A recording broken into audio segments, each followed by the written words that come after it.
Last week weighs heavily on our hearts, and I know I speak for the entire conference when I say that we continue to keep Steve, his family, and all that were injured last week in our prayers.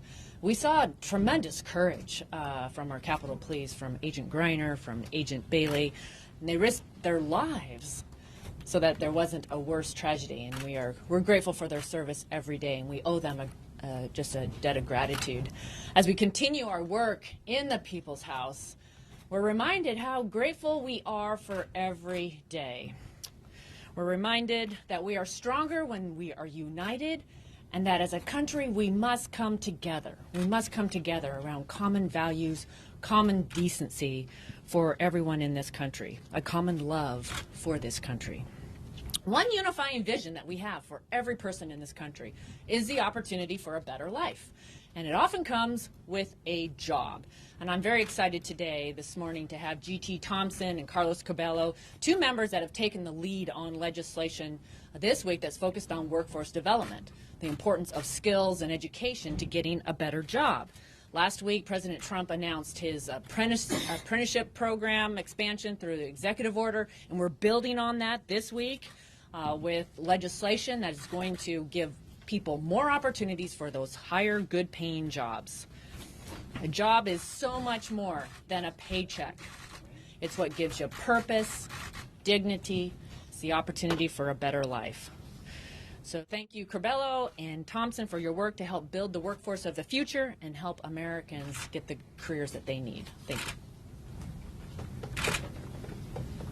Thank you, Madam Chairman. This is my first time here, and it's an honor for me. My prayers and thoughts also remain with Steve Scalise, with his family, and with all who were injured in last week's tragic event.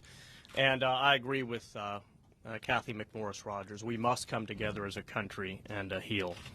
I want to thank Leader McCarthy and Speaker Ryan for bringing my bipartisan bill, the Accelerating Individuals into the Workforce Act, to the floor this week.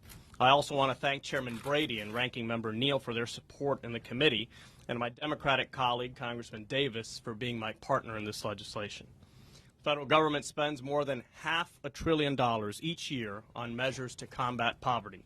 Unfortunately, despite this large investment, there are still over 43 million people living in poverty in our country. Now, while we have made progress, there are additional steps we can take to help more individuals move from welfare programs to long-term employment. So this week, the House of Representatives is doing its part to make sure we are empowering Americans who are struggling to find work and improve their lives.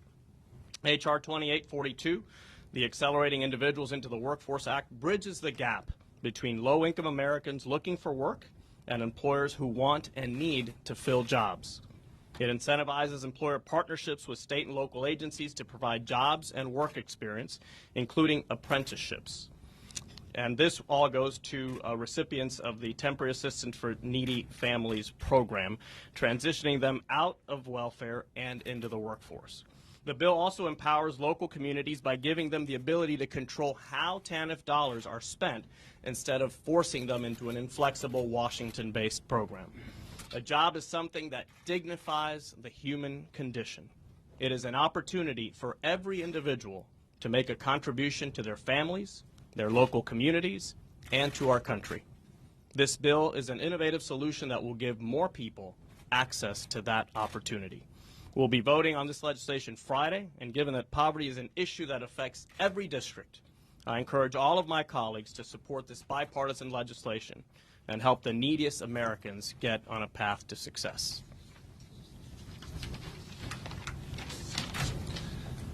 Good morning, everyone. I'm Congressman G.T. Thompson, Pennsylvania 5th Congressional District, co-chair of the Congressional Career and Technical Education Caucus, and a proud member of our Education and Workforce Committee. Proud today to be here today to talk about, well, first of all, we just want to thank our leadership and thank the bipartisan support for the legislation that we're going to have the opportunity to vote on later this week. It's the Strengthening Career and Technical Education for the 21st Century Act. And this is legislation that aims to restore the rungs on the ladder of opportunity for all Americans.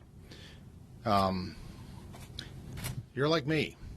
We've all met young people who haven't been inspired in a traditional classroom setting, and so they don't engage. But if you put in their hands the tools of skills-based education or career and technical education, whether that's a welder or wrenches or a stethoscope or a paintbrush or farm implements, they're inspired and they excel. We all know people who have lost jobs and maybe sitting around, as we met here this morning, they're sitting around their breakfast table wondering and anxious and concerned about how they're going to make ends meet because of either unemployment or, quite frankly, underemployment in this nation. And they're looking for something more. We all know people who are aspiring. Maybe they've been working on a manufacturing floor for 15, 20 years, and they just want to do better by their families. They want to be able to earn more money, get a promotion, but they lack the qualifications, the training to be eligible for that promotion that sits with their current employer. They don't have to change employers. They just need to be qualified and trained. And we all know people, and may probably have folks in our family who are living in poverty, sometimes for generations. They've been living in poverty, some families, for so long, they don't even remember what was that initial thing that happened to them that put them into poverty, but they've been stuck there. The bill that the additional bill this bill that's going to be on the floor is a bill for everyone, for all those folks, all the people that we know in all of our communities. We've heard the voices of those struggling to find opportunities that they need. We've seen their frustration. Many are stuck in a job market that transformed quickly, and it seems like that speed of transformation because of technology innovation that speed is increasing significantly each and every day. And this bill will change that. It puts emphasis on advancing policies that promote good-paying jobs, about connecting people, not just greater access to skills-based education, but better skills-based education that leads not just to a degree or a certificate or a completion, at least to a good-paying job, and really leads to the American dream for Americans. And so everyone from all walks of life can have the opportunity to succeed. Quite frankly, that's the American way. Thank you, Glenn. I have to admit, and you probably feel it too, it just doesn't seem right without Steve here with us. For so many years, he's stood with us at this podium after each conference.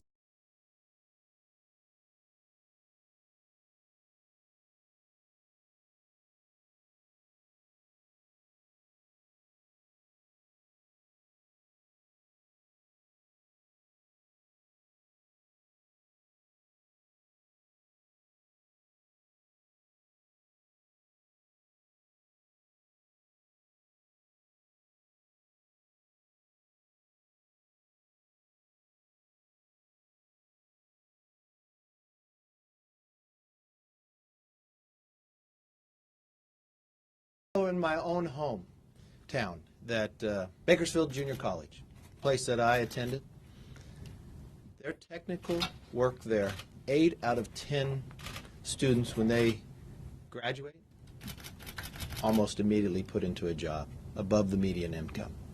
When I look at the latest jobs report and what the AP wrote about it, in May they wrote, job data could signal shortage of qualified workers to hire. That is why this Congress continues to focus on the agenda that we set to build an economy for all Americans, and that's what these two pieces of legislation do.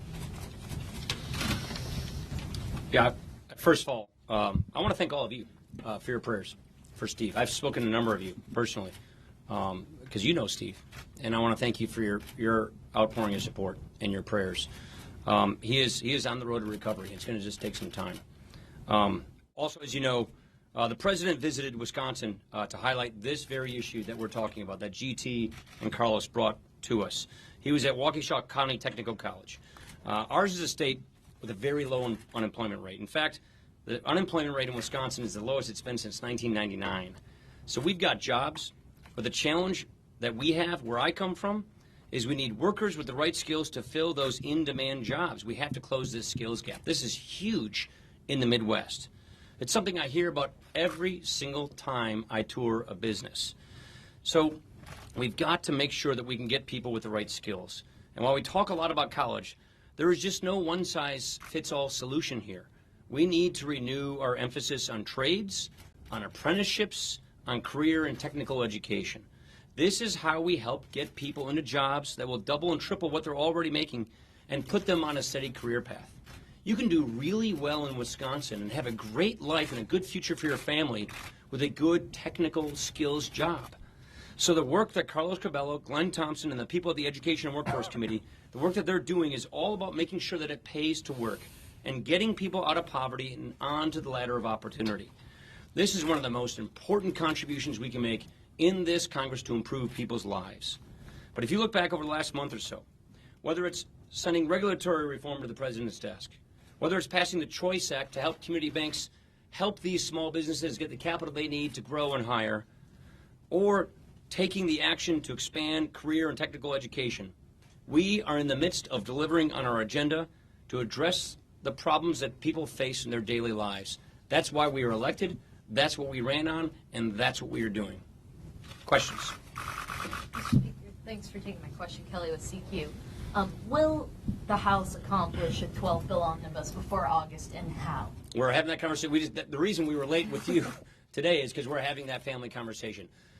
We all recognize that in the first year of any new presidency, you have a constrained budget process, and that's clearly the case here. So what we're trying to do is figure out how can we, in this constrained budget process, get our appropriations work done and have the House go forward. And that's the kind of conversation we're still going to have with our members this week. So we haven't decided exactly how we're going to go about our appropriations process in this first year, but we're going to move together on consensus. Yeah. In the Senate, they've started talking a little bit about extending the budget window for reconciliation to 20, maybe 30 years. And I realize that's a Senate decision, but it also affects the way tax reform would be crafted here. Mr. Brady has said that he's committed to revenue neutral tax reform over 10 years. Would you be open to the possibility of crafting a revenue neutral? Yeah, it's important to remember that no matter how long the window is, the out years, whatever the out years are in whatever window, have to be revenue neutral or deficit neutral for reconciliation to work. That's why I made the point yesterday that the key components of tax reform need to be permanent. Because of scoring, frankly. It won't work with reconciliation if they're not, but also because of certainty and economic growth. There are other provisions in tax reform that don't have to be permanent, but the key ones, like rates, the things that businesses plan on, those things require the certainty of permanence, and that's where you get faster economic growth. We haven't settled on exactly the terms of the budget resolution yet, and when we do, you'll know. Chet. Thank you, Mr. Speaker. A few weeks ago, you said that you just hoped that the Senate would, quote, pass something when it came to health care. Obviously, we don't know what the specifics are here, but do you feel that, the idea here is just for them to get, as you put it, that vaguely something across the finish line, and then you work on the details? Because after the president, this report, he called your bill mean and all that, that's really where this gets down to brass tacks in a conference committee or... Yeah. Obviously, we're very hopeful that the Senate moves on the health care reform. It's very, very important. You got to remember, this law is collapsing. I mean, look at what happened in Ohio. Look at what's happening in Missouri. Look at what's happening in Iowa. More bad news is coming and higher premium increases. So the law is collapsing. So, yes, we feel we have a responsibility to step in front of this collapse and save people from the fact that they're not going to have any choices in many areas, or they're going to have another round of double-digit premium increases. So, yes, we think it's important that the Senate moves forward and passes health care reform. What the process is that comes from that, we don't know. We'll see when they pass something. Yeah. Obviously, any changes that are made in the Senate on health care will have to be approved here in the House. Do these closed-door negotiations make that more difficult? Do you share the frustration of some of your Senate colleagues at not knowing what is in this bill? I'm going to let the Senate decide their own process. We got enough challenges right here working on our process for me to armchair quarterback the Senate process. Thanks. Thank you.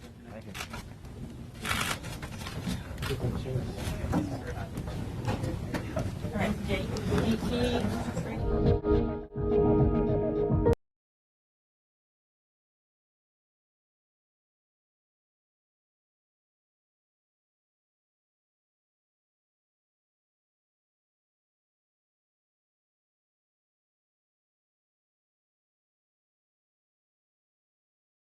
single special election. And I think opportunities abound for us in 2018. Yeah, I just wanted to add to that. There was a tremendous amount of outpouring of support and excitement and engagement. You could see that in this race. It's a tough district. John Lewis, who spoke at caucus this morning, was on the ground there yesterday. He talked about the fact that people flew in from other parts of the country to make sure that their 90-year-old father made it to the polls to vote. That to me shows a tremendous amount of investment in that race. And it's not always the message that you can blame for losses. Will we do an assessment and figure out what was successful? Yeah. Do we have a toehold in that district now? Hell yeah. I mean, Republicans may be gloating that they've won that seat, but that was a seat that in the previous election, the Republican candidate won by more than 20 points. To come within a hair's breadth of winning that seat in a special election is nothing short of extraordinary. There is a lot of positive momentum going forward, and I think those investments in races in tough districts like this may not yield the fruit this election cycle, but it certainly makes the ground fertile for future election cycles. For Congresswoman Sanchez, what are the most pressing tax policy problems you want Democrats to try and solve? Well, there are a number. I mean, we need to make sure that we create a level playing field for small and medium-sized businesses in this country versus multinational companies that can leverage their offshore holdings using the, tax code that we have now that is outdated and clunky to gain an advantage. We need to make sure that the tax code is distributionally neutral so that you don't have one segment of the population that it gets all the benefits and it's pushed onto the shoulders of others to pay for that. We need to revamp our tax code, get rid of a lot of the junk that sits in the tax code that's accumulated, over the last 20 years. I tell people, if you think about where you were in 1986, which was when the last major tax reform was completed, and think about what you were wearing in 1986, you'll know just how outdated our tax code is. There are new technologies that didn't exist in the last major tax reform that we need to include in the new tax code moving forward. I think for the average citizen, they want it simpler and so that people can actually fill out their own tax returns. But again, we can't talk about goals of tax reform as just make it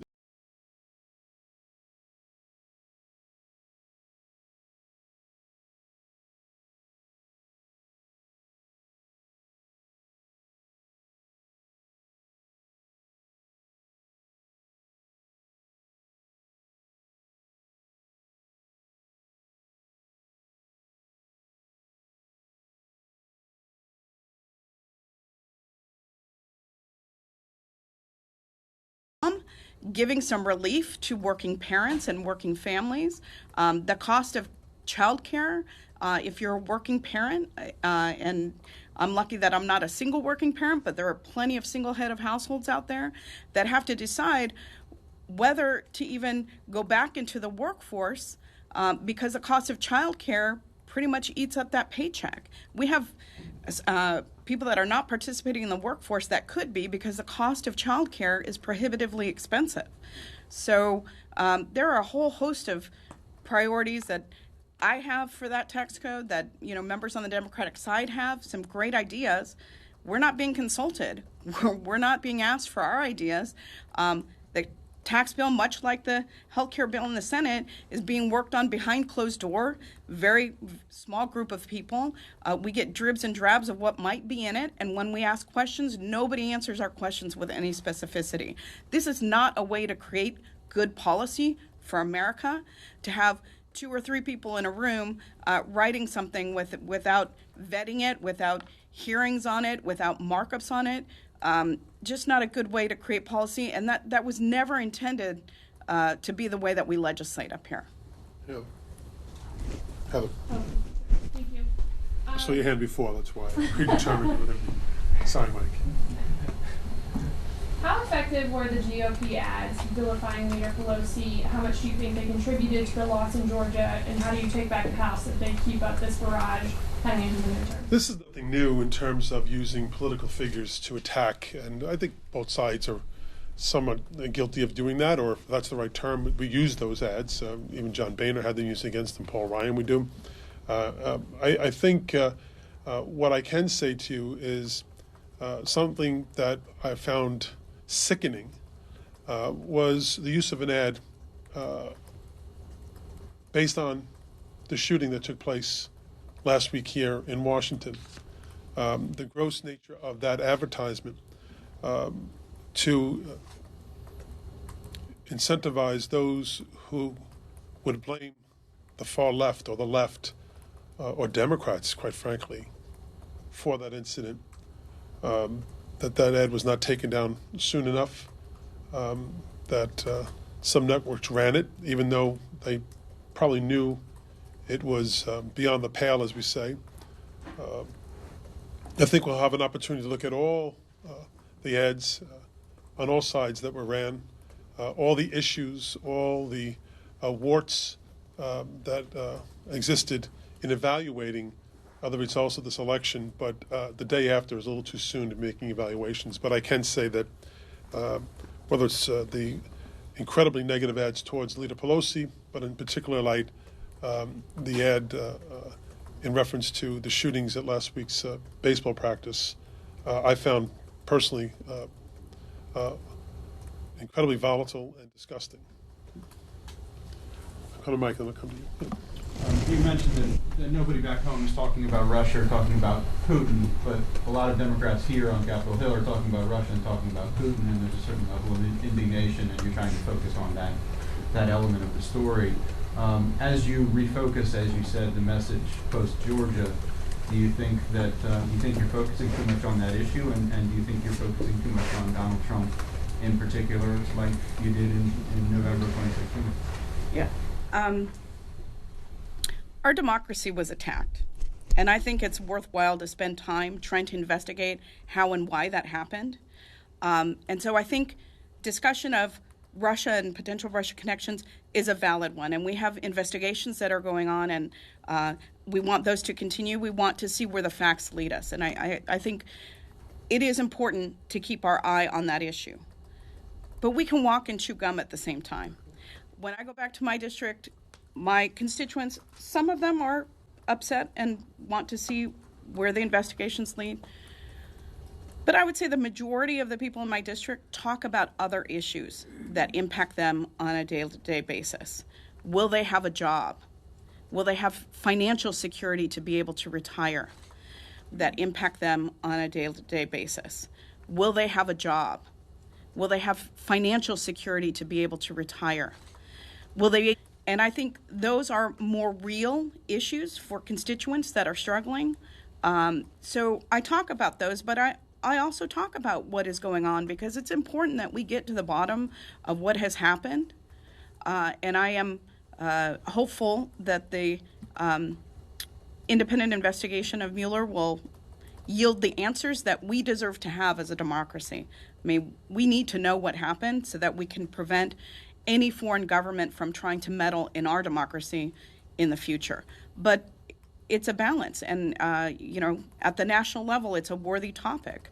But we also have to be focused on delivering for our constituents and making sure that we're making good policy that impacts people's daily lives in a very tangible and real way that they feel.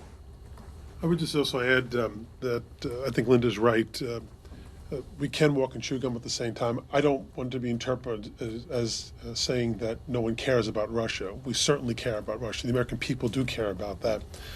But when it comes to day-to-day lives back home, they expect that we deal with those issues in D.C. that are D.C. issues, that we'll deal with them, but that we also speak to their lives.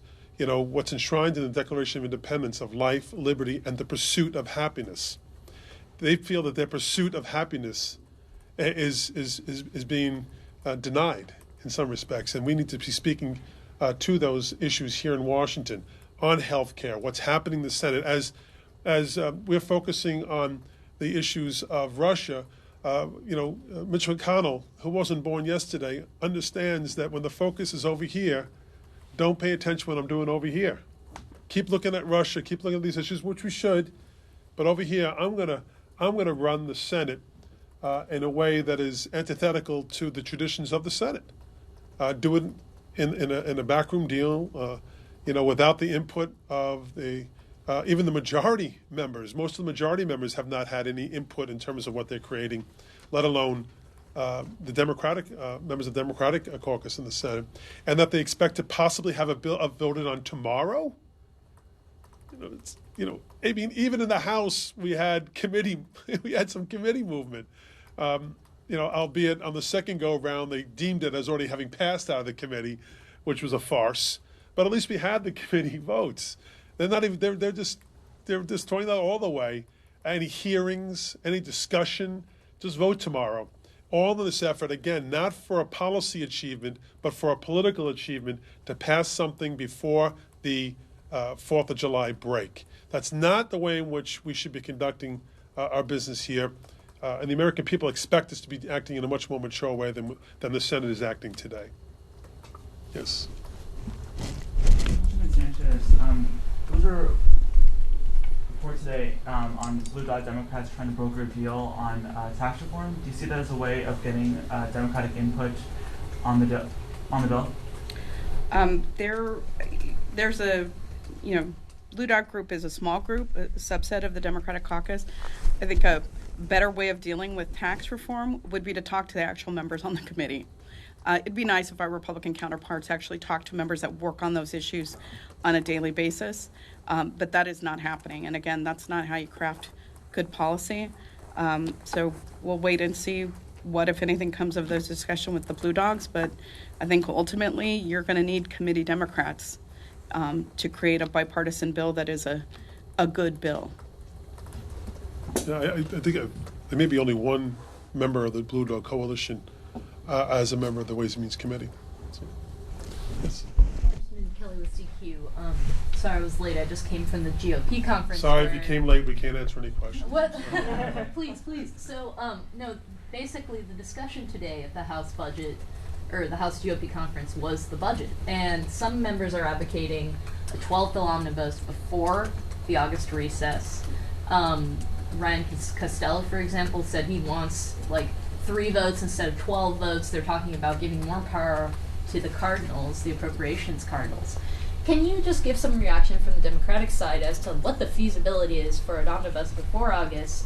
And this warming to an omnibus from the House GOP seems to be a little different than last year. Well, there also has been some discussion, I believe, although we may be back to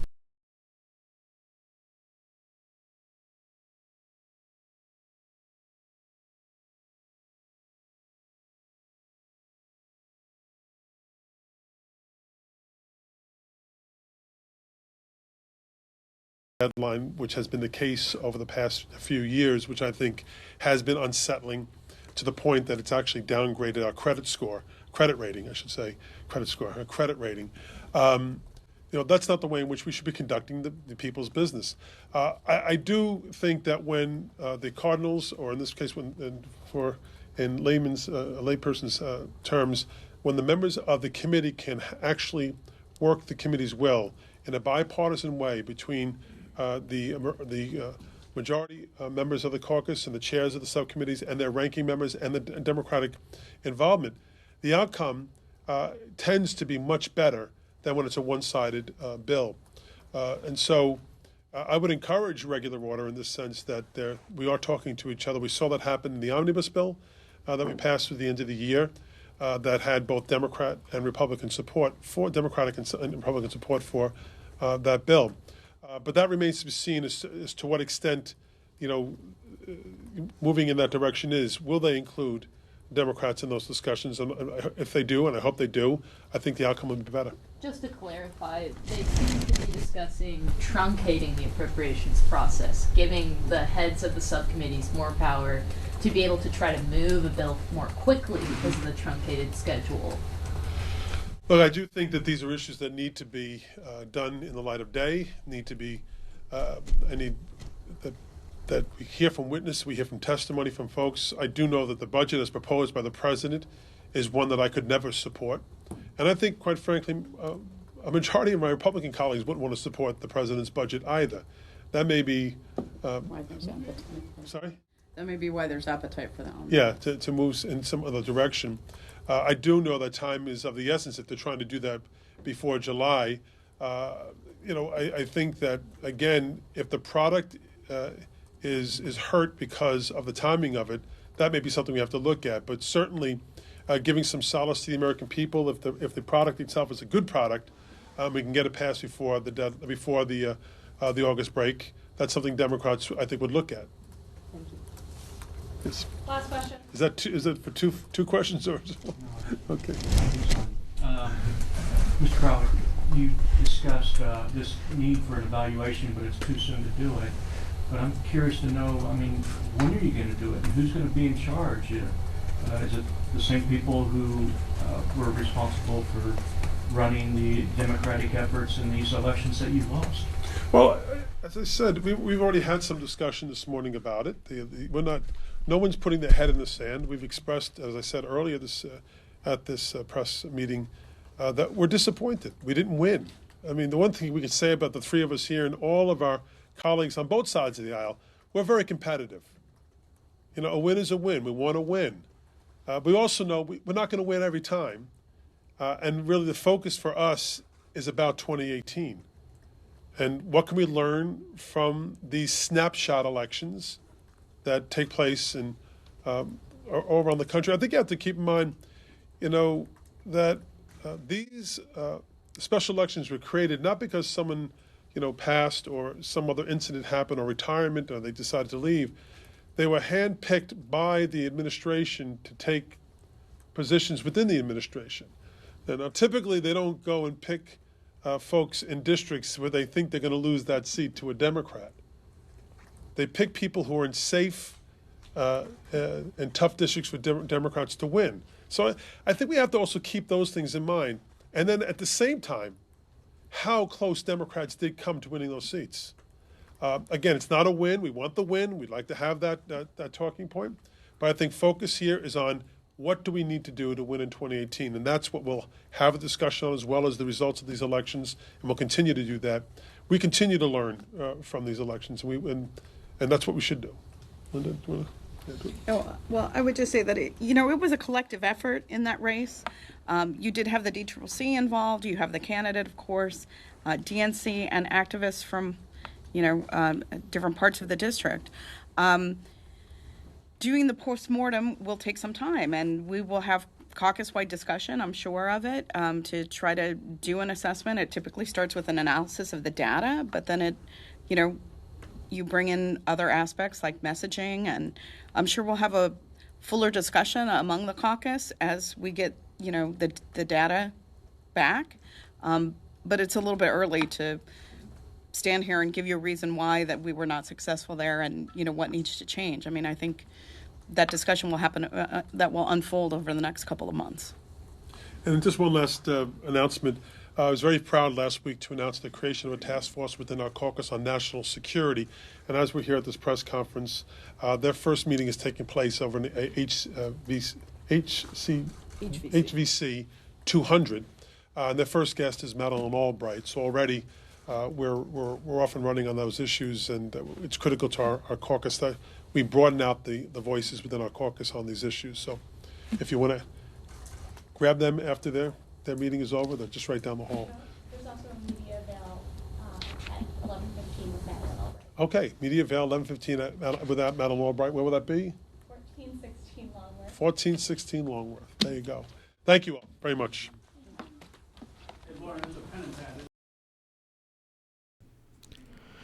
All right, folks, thank you very much for watching. I'm sorry about that. For some reason, the feed keeps on reloading by itself, but we will try to recover.